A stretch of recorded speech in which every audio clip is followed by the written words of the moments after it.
Hello world and welcome to the program. This is Alex and the new episode of Ukrainian Unleashed, a podcast where you'll get along with Ukrainians and also observe how the global scenery impacts Ukrainian society in these exciting times. We speak about events, trends, individuals and lifestyles of modern Ukrainians. So let's jump right in. In today's episode, we will speak about the LGBT community in Ukraine and summarize the Pride Month 2020. I will follow the latest news on the LGBT issues and show you what it's like to live a gay life in Ukraine. And what about the legislative initiatives aiming at improving the quality of life of minorities in Ukraine? Do our public officials accept the international support on this matter? You'll find out right now, and trust me, this will be a hot topic to cover. Well, look who's here. It's me, Alex, and I'm back. As you probably mentioned, guys, Ukrainian Unleashed took a small break. I decided to give you a chance to catch up with what you've missed, but also to recharge my batteries and get back to you fresh and sound with new interesting topics. Hope you missed me because I missed you so badly. Preparing the podcast episodes and getting your feedback became a true inspiration for me. So probably this is a nice moment to say thank you for all your support before we start. Of course, I won't hide it, summer heat in Odessa and extremely poetic nights did their best and I almost got lost for a couple of weeks. I also quit my job, dig into the video editing, which is my serious hobby, and just hang out with my friends after the social distancing we all survived during the last month. I hope you, my listeners, also enjoy your summer, but still will find a moment to run through the new episode of your favorite podcast about Ukraine, won't you, huh? One more thing, if you want to provide your feedback or leave any comments, please visit our Facebook and Instagram pages, which is Ukrainian Unleashed and UA Unleashed. I'm very much responsive there. Okay, so now off we go.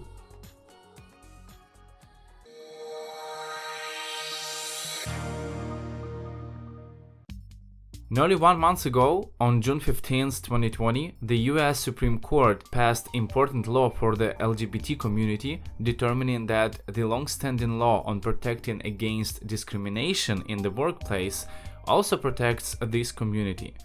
As the court declared by 6 votes to 3, the article of the 1964 law, which prohibits such discrimination on the grounds of sex, also applies to LGBT+ representatives. So far, the LGBT community, of which there are about 8.1 million people in the United States, has not actually been protected from possible discrimination. Russia, meanwhile, has filed 3 administrative and 1 criminal case against LGBT activist Yulia Tsvetkova for distributing pornography, which investigators saw in pictures of a woman's vagina and calls for a body positive. And what about the protection of LGBT people rights in Ukraine? Recently, Olga Vasilevska-Smagluk, a member of Ukrainian parliament, submitted a bill proposing a punishment for public calls for violence, harassment and humiliation of people on the grounds of their sexual orientation. The bill proposes to supplement Article 67 of the Criminal Code of Ukraine and to equate crimes based on intolerance to sexual orientation or gender identity to those that occurred under aggravating circumstances. Unfortunately, since the beginning of 2019, there have been no significant changes in the Ukrainian legislation concerning the rights of LGBT+ people. The implementation of the LGBT+ components of action plan in the field of human rights has not moved from the deadlock as it was promised by the government. Ukraine's political life in 2019 was mostly focused on the election campaign, presidential and parliamentary elections, and the formation of a new central government based on their results. Thus, LGBT+ questions did not play an important role in these events. As a result, currently, the average age of deputies has decreased by 7.4 years to 41 years, and the share of women in it increased by 8.8% and reached 20.8% of the total number of deputies. Although in general the new government consists of younger and more modern, less religious and conservative people than their predecessors, so far it has not led to real progress in addressing LGBT+ issues. Ex-executive director of the all-Ukrainian charity organization Tochka Opory and LGBT+ activist Bogdan Globa says that there are more gays in Ukrainian politics than in any other organization, but they have no problems in this regard. What kind of discrimination can you see from the window of a Mercedes driving from the cabinet of ministers to Concha Zaspa? None, says Bogdan. In the Ukrainian public and media field, the family is often portrayed as a kind of monolith, as if each person were included in a family relationship of a single type. Over the past few years, rallies and various information campaigns in defense of family values, organized by Christian fundamentalists, including family carnivals advocating the so-called non-gay propaganda, have become more frequent. Such actions and campaigns are united by supporting the full-fledged traditional family, which is in their view heterosexual couple with children, and positioning homosexuality and family as incompatible concepts. These processes take place against the background of the recently invented traditional Ukrainian family values, but already mythologized as if they were primordial, designed to protect public morality and the basis of the Ukrainian nation. In many cities of Ukraine, numerous religious and right-wing radical organizations hold street actions, conferences, concerts, festivals, training in defense of traditional values and traditional family.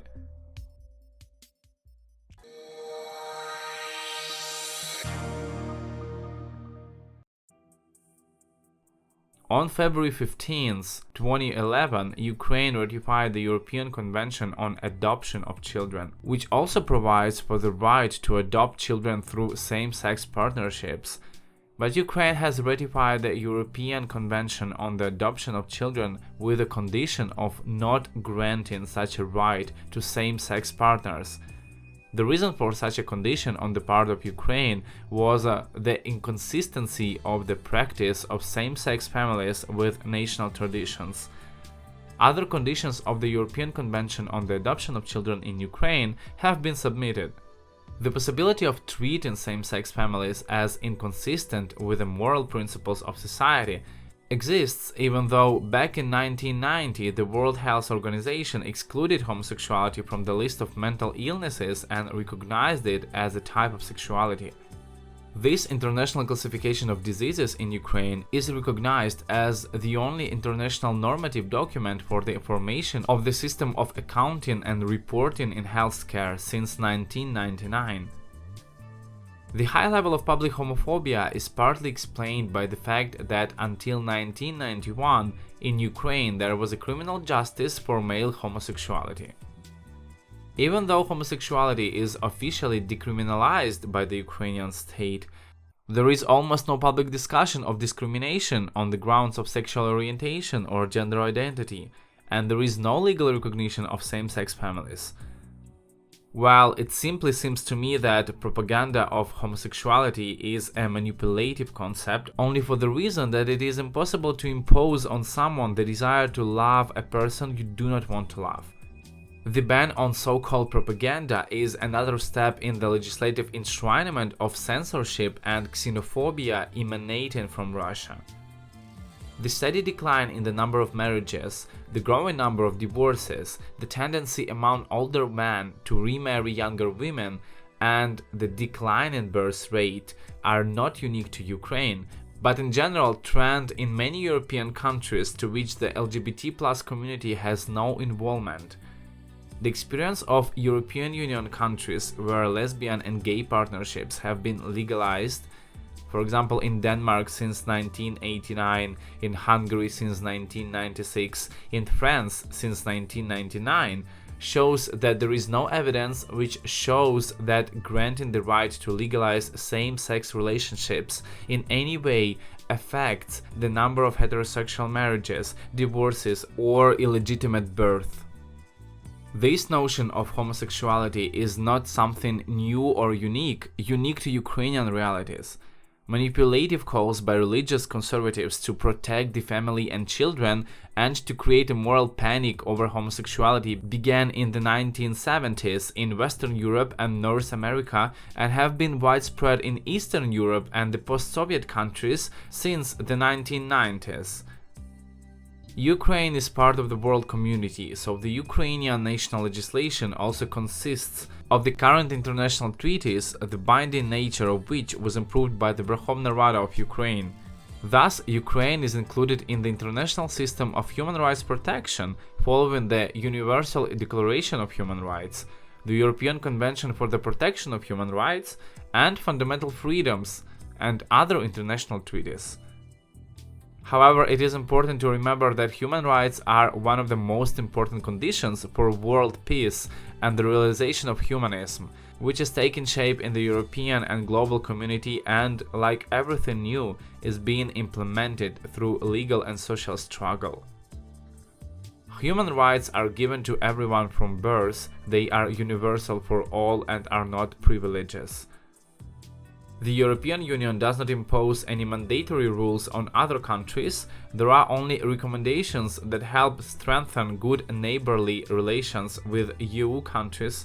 For example, the adoption of anti-discrimination legislation that protects all people from discrimination and unequal treatment. The above-mentioned anti-discrimination legislation protects people on a certain list of grounds, such as gender, age, nationality and ethnicity, religious and political beliefs, social status, including sexual orientation and gender identity.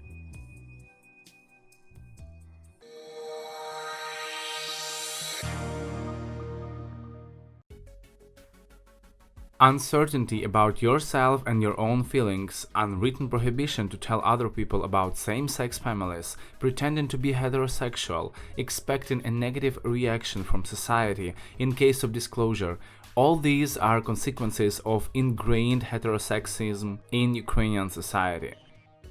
In Ukraine, LGBT+ research is a fairly new field of public knowledge for both the scientific and human rights organizations or LGBT communities.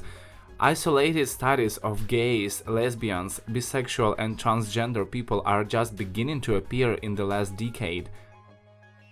Although there are no statistics of same-sex families in Ukraine, no knowledge of their composition and living conditions, their age, education, property, the families themselves do exist. Only at the level of assumptions can we assume how many children in Ukraine grow up in such families. Thus, LGBT families remain invisible at the level of government statistics. Single studies conducted by LGBT organizations provide an indicator of 100 to 200,000 same-sex couples in Ukraine. Just a reminder, the population of Ukraine is 39 million people at the moment. Thus, LGBT families are forced to obey the demands of silence, to control their statements, to weight themselves carefully each time before declaring themselves aloud. Society obliges them to constantly look to the standard of the ideal, correct family, demands invisibility. There are more than 35 registered LGBT+ organizations in Ukraine, of which only a part is engaged in human rights and educational activities.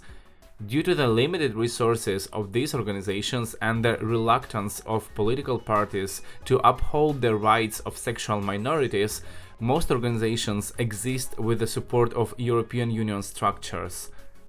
Ukrainian LGBT organizations, for their part, make a major contribution to solving LGBT+ community problems, in particular through cooperation with law enforcement and government agencies, as well as providing educational activities for Ukrainian journalists, teachers, psychologists, and social workers. According to opinion polls, Ukrainian society is characterized by high levels of homophobia and transphobia. At the household level, homosexuality continues to be perceived exclusively as a sexual practice, despite the fact that homosexuality, like any other sexuality, is an important component of human identity that affects not only the choice of sexual partner, but also other aspects of human life.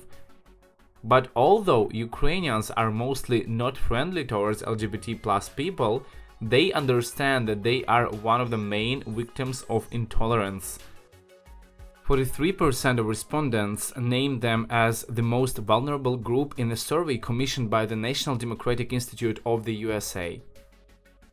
For comparison, a similar figure for people with disabilities was 42%, and for women 23%. The investigation of hate crimes against LGBT+ people, which are ineffectively investigated and seldom recorded, is still problematic in Ukraine. For example, in 2019, LGBT center Nash Suite documented 369 cases of aggression based on homophobia and transphobia, discrimination, and other violations of LGBT+ rights in Ukraine. In general, offenders often evade responsibility, and the victims themselves conceal such incidents due to a lack of trust in law enforcement. Therefore, the motives of intolerance on the grounds of sexual orientation or gender identity simply do not appear in the investigative process.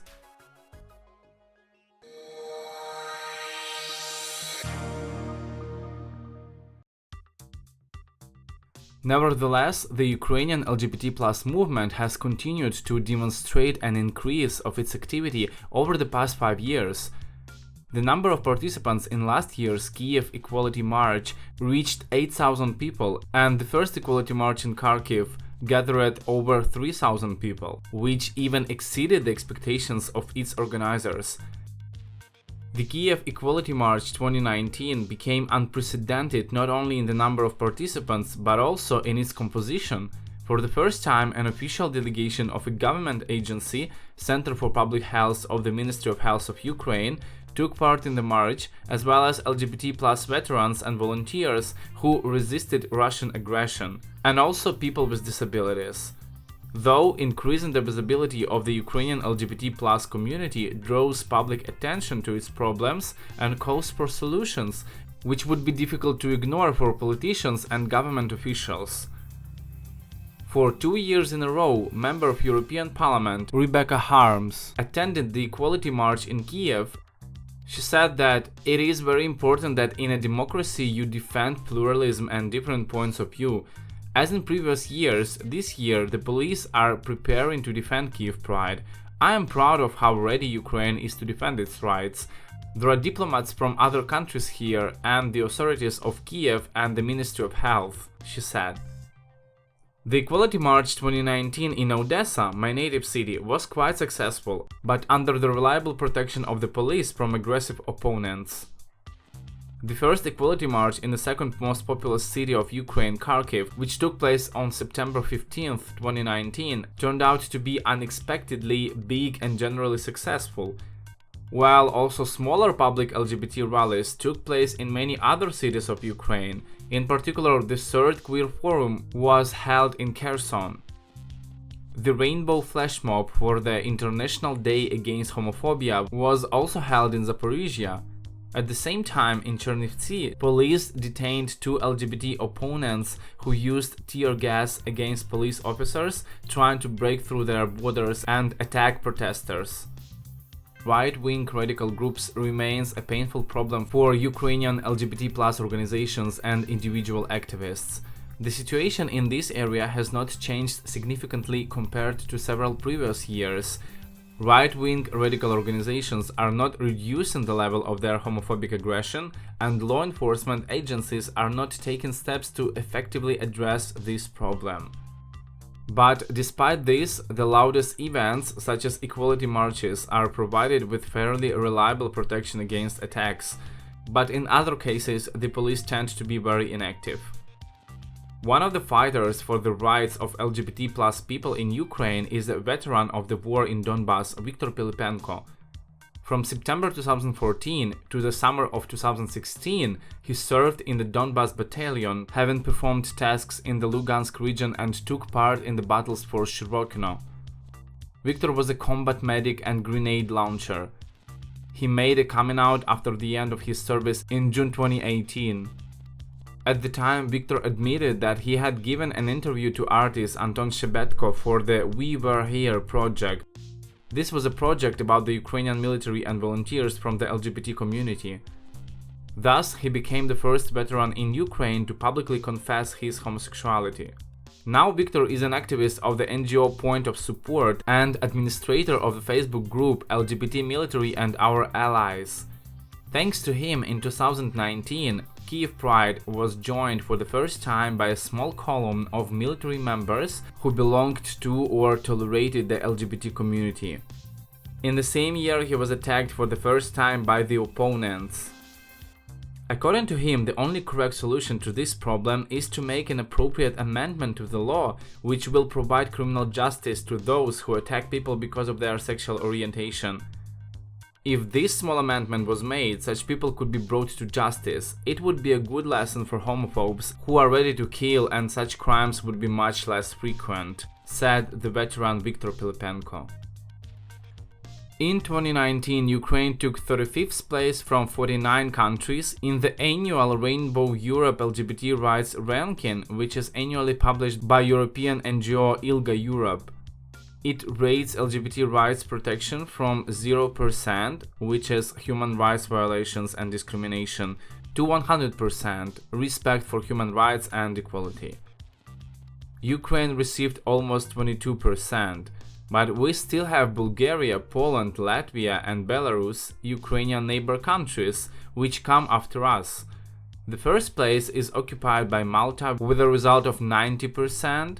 The top 5 also includes Belgium 73%, Luxembourg 70%, Finland 69% and Denmark 67%.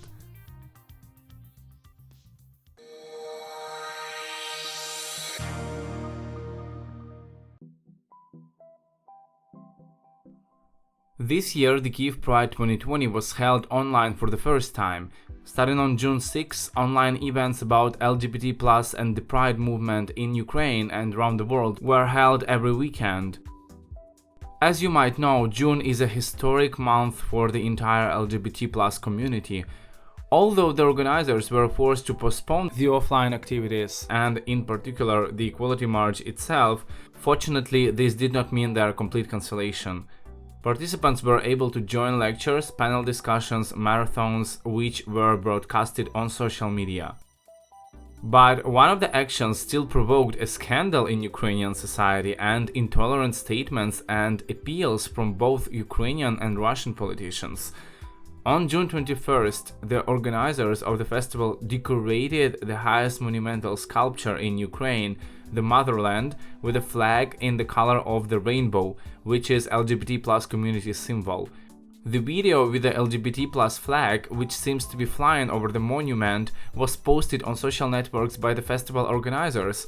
The video also used the hashtag #MamaUnderstands and supports, because at some point in the video it seems that the flag was fixed on the sword held by the statue of Motherland.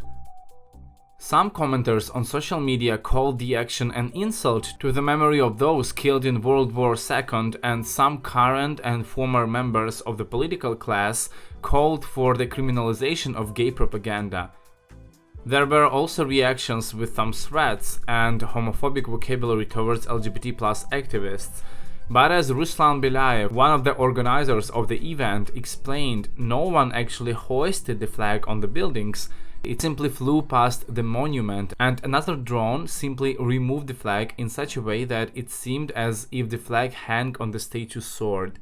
This is an optical illusion, that's it, because the flag itself is only 4 meters wide and the sword of the Motherland 16 meters. Due to filming from another drone from a certain angle, it seemed that the flag was also set over the Ukrainian parliament building. In fact, in 2020, the annual Equality March in Kyiv for the first time was held without attacks on its participants and need to attract thousands of law enforcement officers to protect it. This year, for the online equality march, the organizers created an interactive map on the Google Maps service.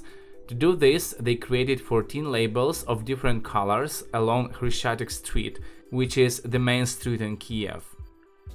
From 2 p.m. on June 21st, participants had the opportunity to create their tags with slogans and attach photos with their posters online. Here are some of the slogans: "Love is over hate," "Rights are not given, rights are taken," "Different and equal." In total, participants left more than 1,200 marks. Kiev Pride 2020 was also supported by large companies such as Bank, the largest state bank, and Uklon, taxi service. Both companies changed the photos of their profiles on social media to rainbow color. Ukrainian media in 2020 is characterized by the use of mostly correct vocabulary as well as neutral attitude towards LGBT people, even in those publications that are conventionally considered pro-Russian or conservative. Experts from the NGO Institute Mass Information monitored 19 popular online media in the period from 25th to 35th May 2020, when the preparation for the Equality March in Kiev took an active part.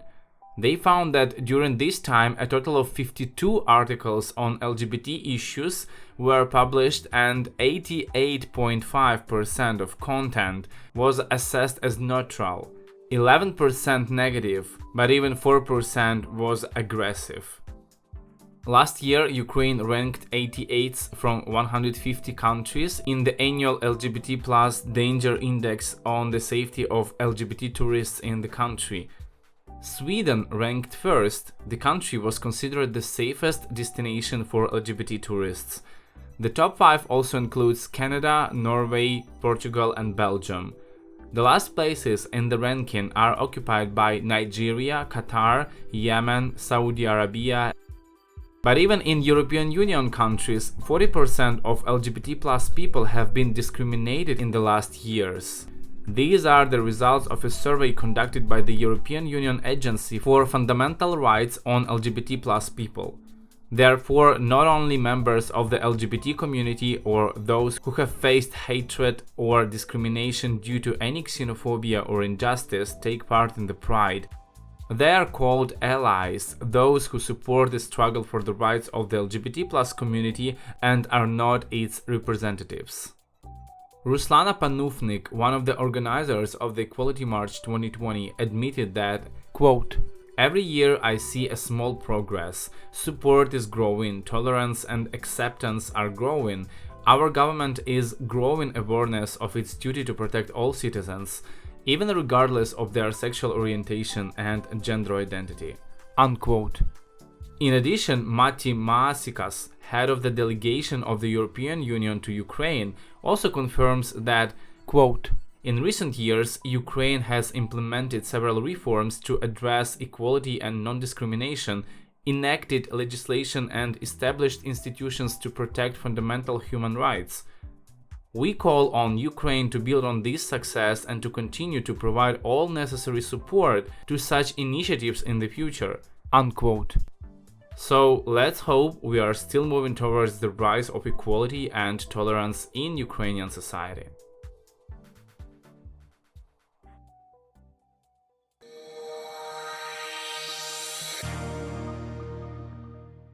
This was a new episode of Ukrainian Unleashed podcast. Thanks for being here with me. I also would love to thank Purple Planet for lovely musical compositions used in this episode. We did our best to extend our presence all over the web, so you may find us everywhere wherever you get your podcasts. And of course, check our pages in social media with fresh updates. Facebook, Twitter, Instagram accounts are waiting for you. And finally, a small notice for our Ukrainian listeners. Starting from now, we will be posting a Ukrainian version of all upcoming episodes in our official podcast channel. Both recordings will appear simultaneously, so stay tuned if you like to be updated in the Ukrainian language about the hottest issues we discuss here. Or maybe you'll even choose to listen to both versions. It's up to you. The more options we have, the closer we get. See you very soon, guys.